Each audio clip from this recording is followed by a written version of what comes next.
বুড়ি কি খবর? ভালো খবর। ভালো খবর। তোর জন্য একটা জিনিস নিয়ে আসি। এই দেখ দেখ, ধরবি তো? হ্যাঁ, খুলে দেখ কি আছে।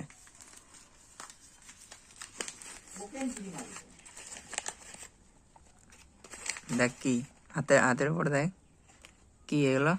হাতে ঢাল, ডান হাতে ঢাল কিছু। ছোলা ছোলা ছোলা? কি এটা? ছোলা ছোলা। ভালো লাগে খেতে? একটু খেয়ে দেখ কেমন। বাদাম খাবো না? আরে বাপরে, খেয়ে তো দেখবি কেমন। না, আবার পান ছড়াতে হয়। পান কি এক সাইডে রেখে দিলি? পান দিয়ে ছোলা, ছোলা ভাজা আর পান দিয়ে একবারে খেয়ে নিচ্ছিস? তো এইগুলো কে খাবে পুরোটা? ঠিক আছে, ওরা খাবি না? অনেকগুলো আছে। আমি কাটতে পারি না।